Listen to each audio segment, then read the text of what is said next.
Hello everyone, my name is Archana Devi. In this video lecture, I am going to teach you one topic called Bernstein's condition for parallelism. So this topic comes under the subject Advanced Computer Architecture under the topic Conditions for Parallelism. So this Bernstein's condition for parallelism is a set of conditions in which two processes can execute in parallel. So it provides you with a set of conditions with which two processes can execute in parallel. So let us look at some of the terminologies associated with this. We have something called as input set or II, which is a set of all input variables needed to execute the process Pi. Okay, say for example, if there is a process where A is equal to B plus C. So your set of input variables to execute this process becomes B and C. The input set II is also called as read set or domain of Pi. Similarly, we have output set OI, which is a set of all output variables generated after execution of Pi. So if this is Pi, the output variable that is generated after executing Pi is A. This will come under the output set of P1. So it's also called as write set or range of Pi. So what are the conditions? Let us look at the conditions, Bernstein's conditions. Let's consider two processes P1 and P2 with input set I1 and I2 and output set O1 and O2 respectively. These two processes can execute in parallel if they are independent and they satisfy the following conditions. So these two processes, in order to say that they are parallel, we use this notation P1 parallel to P2 if they follow these three conditions. So what are these conditions? I1 intersection O2 gives null set. So I1 means the input set of the first process, O2 means the output set of the second process. If the intersection of these two gives you null set, then we say that this is one condition. This is a condition 1 under Bernstein. So what does this mean? The input set of process 1. Say, let the process 1 be the same one. A is equal to B plus C. And let process, this is process 1 and this is process 2. Let the process D be, say, E plus F. So they say that the input set of 1, this is the input set of 1, B and C, and the output set of P2. If there is no common variable, then it satisfies the first condition.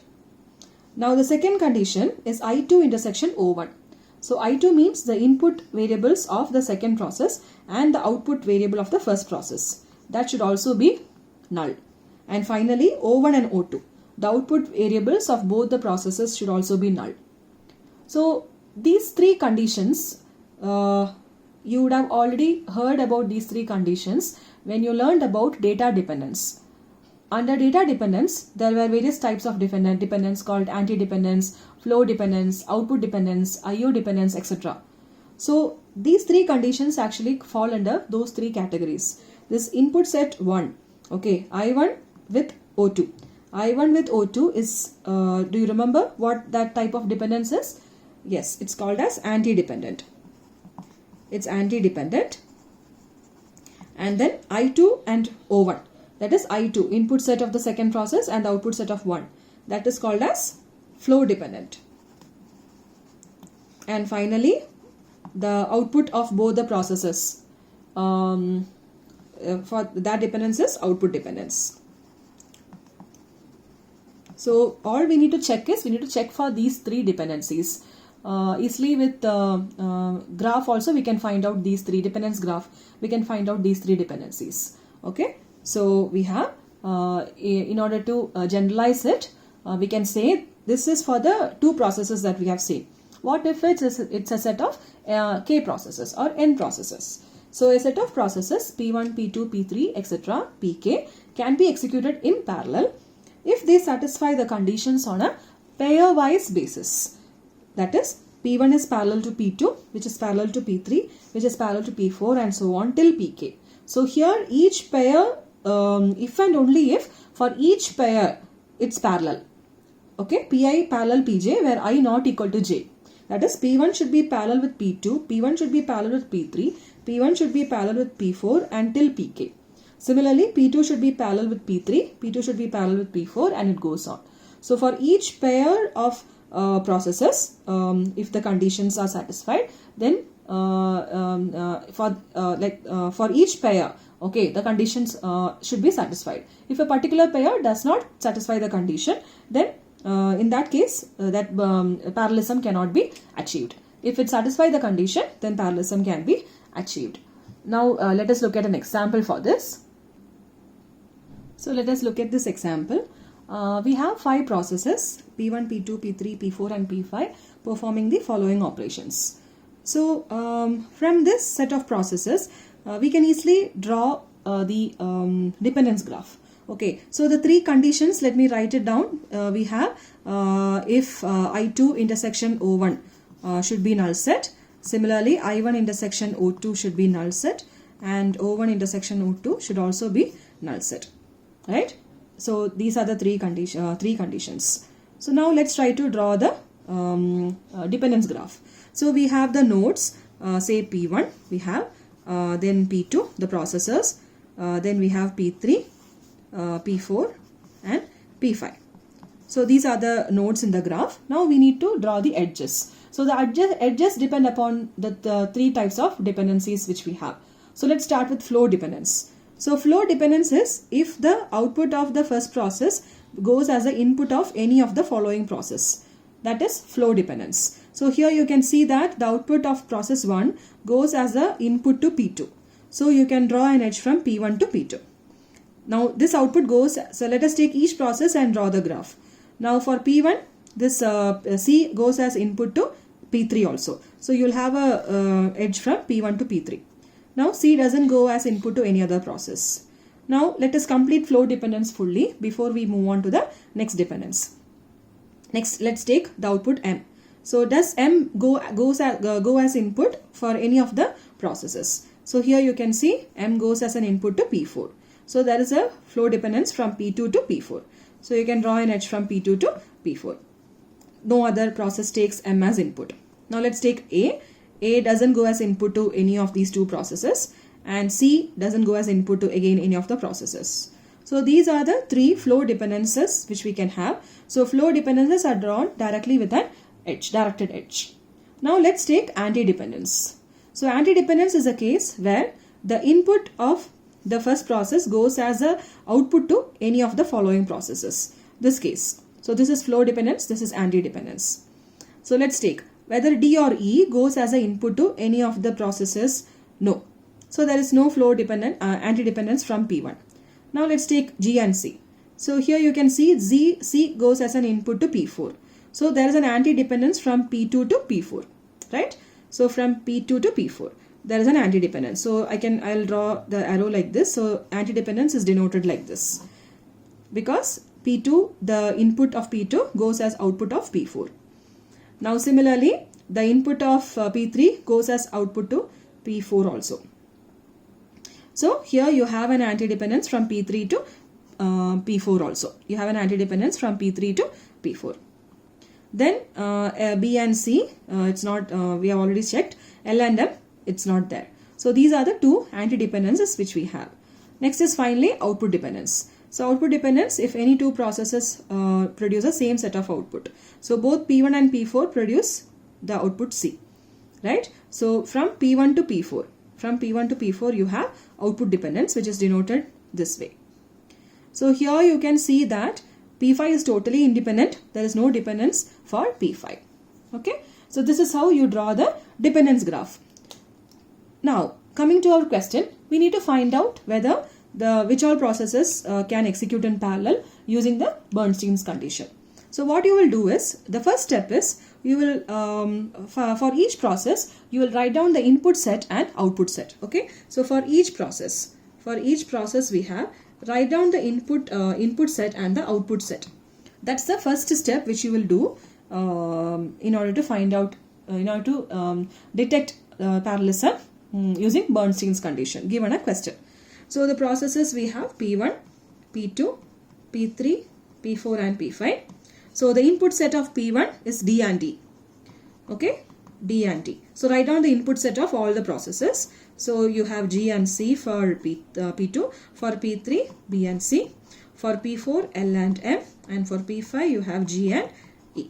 And the output set for each of the processes, you have C, you have M, you have A, you have C again, and you have F. So this is the output set. This is the first step that you will do. Okay. Then what do you do next? So this is the first step that we have done. Now what you do is you take each pair, okay, you take each pair of processes and then detect this condition. So let's take one by one. So I'll start with P1. Yeah, I'll start with P1. Okay. So let's start with P1. And let's take each pairs for P1. So P1 parallel to P2. So let's check if P1 is parallel to P2. So you have to check these three conditions. Okay, the input and the output. So here you can see that the output of 1, right? The output of 1 is intersect input 2, right? This condition, output 1 intersection input 2 is not null set, right? Input 2 intersection output 1 is not null set. So that means if any one condition is also not satisfied, this process will not be parallel. So P1 is P1, okay? P1 is not parallel to P2. Now let's take P1 and the next pair, which is P3. P1 and the next pair P3. So again you have to look at the following conditions. So here also you can see that this output and the input is the same, right? So it for the same condition, your I2, your in I2 intersection O1 is not null set. So P1 is not parallel to P3. Now let us take the next case, P1 and P4. So P1 and P4, if you check, you can see that in P1 and P4, the input, okay, the input doesn't go as output, right? And the output doesn't go as input also. But output are the same. So that means O1 intersection O2 is not null set. So again P1 is not parallel to P4. P1 is not parallel to P4. And then finally we have P1 and P5. So if you check P1 and P5, here you can see that P1 and between P1 and P5, the input doesn't go as output, the output doesn't come as input, and the outputs are not the same. So we have P1 parallel to P5. So P1 and P5 can execute in parallel. That's the first case that we have detected. Now let us take the next process. Okay, let's take P2. Let's take P2. Then let's take each pairs. So P2 and P3. So P2 and P3, if you check, P2 and P3. So the output and input, there is no intersection, and the input of this and the output also doesn't have an intersection. Outputs also doesn't have an intersection. So you will get P2 is parallel to P3. Next parallelism you have got. Now let's take the next pair, P2 and P4. Okay, P2 and P4. So here you can see for P2 and P4, we have the input, right? The input of 1 is the same as the output of 2. So the input of 1 intersection output of 2 is not null set. Therefore P2 and P4 are not parallel. Now let's take the next case. I'll write it down here. Okay. I'll continue from here. So it is P2 and P5. The next pair P2 and P5. So if you check P2 and P5, the inputs and the here G and C, F, no intersection, M, G and D, no intersection. So that means P2 is parallel to P5. So this is the third parallel condition that we have derived. So now P2 we have checked with all the pairs. Now let us take the next pair P3 and take each pairs. So P3 and P4 first. So we'll take P3 and P4. So P3 and P4 also you can see that the input of 1 and the output of 2. There is a clash. The input of 1 and output of 2 is not null set. So P3 and P4 is not parallel. They are not parallel. Next P3 and P5. Right? So P3 and P5, if you take, you have B and C, F, A, G and D. There is no intersection. Outputs also no intersection. So that means P3 is parallel to P5. So we have checked P3 with all the pairs, and then finally we take P4. So P4 we only have to check one pair, P4 and P5. So P4 and P5, there is no intersection in input, and there is no intersection the output, as well as O1 and O2. So in that case P4 is parallel to P5. So here we have tested Bernstein's condition for each pairs. So finally we get the pairs. The parallel pairs are P1 parallel to P5, first one, then P2 parallel to P3, second one, then we have P2 parallel to P5, right, and then we have P3 parallel to P5, and finally P4 parallel to P5.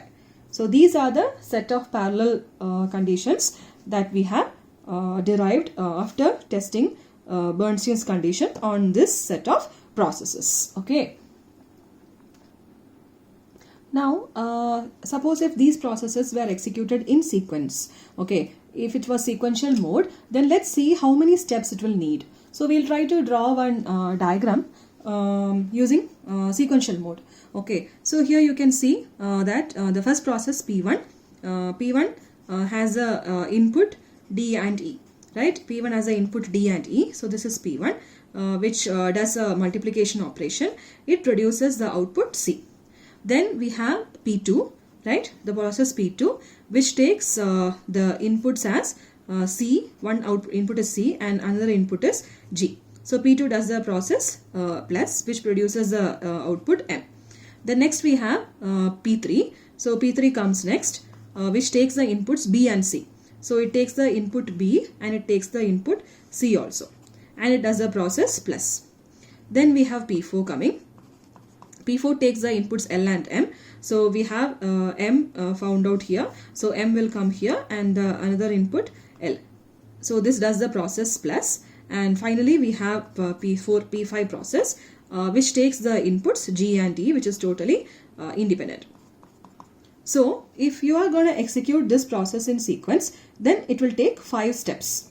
Okay, it will take 5 steps. But let's look at the parallel cases that we have derived. So here you can see that in this parallel cases, P1 parallel P5, P2 parallel P3, P2 parallel P5, and P3 parallel P5. So if you look at these 3 cases, okay, P2 is parallel to P3 and P2 is parallel to P5 and P3 is also parallel to P5. That means P2 parallel to P3 parallel to P5. You can write it in one single line because each pair wise they are parallel. Okay, so you have P1 parallel to P5, the first case, then P2, P3 and P5 all parallel with each other, and P4 parallel to P5. Okay, so that means we can execute this set of processes in 3 steps. We can execute this set of processes in 3 steps. Let's see how we can execute in 3 steps. Okay, so we have again I'll take this one. So we have the condition. I'll write the condition here once again. We have P1 parallel to P5, right? Then we have P2 parallel to P3 parallel to P5, and we have P4 parallel to P5. I just copied it down, the 3 parallel cases. Now if this is the case, we can actually execute these 3 processes in parallel. Okay, so it will start with P1. We'll start with P1, which does the P1 is this process C is equal to D into E. So P1 does multiplication process with the inputs D and E. Then which gives you the output C. Then we have P2, P3 and P5, which can be executed in parallel. Okay, so we have P2 coming, which takes the input G and C. So G followed by this C, and it gives you the output M. Then P3, right? P3 can also be executed in parallel. P3 takes the input B and C. So it takes the input B and C and it gives you the output A. And we have P5. P5 can also be executed parallel. P5 takes the input G and E. And then after that P4 gets executed because it's a independent, it's a different step. P2, P3, P5 executes in a single step. And P4 takes the input M. So M will be taken and it also takes another input L to give you the output C. So if parallel execution is done, then in that case within 3 steps, okay, within 3 steps you can achieve the output. So this is a difference between sequential execution and parallel execution, and with the help of Bernstein's condition, here we have shown an example where parallel execution between processes is possible, provided you don't have any dependencies. And here one more case is, here you can see that P2 does the process plus, P3 does the process plus, and P5 does the process division. Okay, so we assume that at a time both two adders are available. Resource, okay, this is resource dependence. So with the assumption that two adders are available per step, you can perform this operation. If two adders are not there, then again this is not possible. You'll have to go with sequential execution. So in this question, we have assumed that two adders are there in order to perform this operation. Now, a few more things to be noted here. That is, here let me take a case where there are some properties. Okay, some properties. So the first property is commutative property. So you all are familiar with the term commutative property. If Pi is parallel to Pj, then it implies Pj is also parallel to Pi. Okay, this is a commutative property. And also associative property. This parallelism also follows associative property.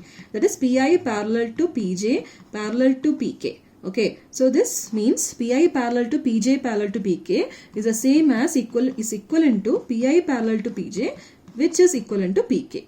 So why we have this sort of why this satisfies associativity is all these processes are going to be executed in parallel, right? So the order in which the parallel processes are going to get executed should not make any difference to the output set. It will not make any difference to the output set, because anyway all these processes are going to be executed in parallel. So that's why it follows associative property also. Now what about transitive property? Okay, transitive property, that is if Pi is parallel to Pj and if Pj is parallel to Pk, whether Pi is parallel to Pk according to transitive. But this does not necessarily it guarantee all the time. It will not guarantee this all the time. Sometimes it may not be true. So let us take our example. Okay, this example itself. So in this example, if you consider P1 parallel to P5 and P2 parallel to P5, right? P1 parallel to P5 and P2 parallel to P5. Yeah. Okay, so P1 parallel to P5, I'll just rewrite this, and P5 parallel to P2, the two parallelism. So according to transitivity, this should mean that P1 should be parallel with P2, right?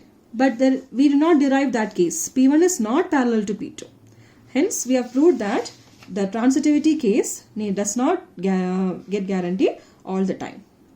Okay, so in this we have seen Bernstein's condition and how it can detect parallelism. So I hope you understood the video. Thank you so much.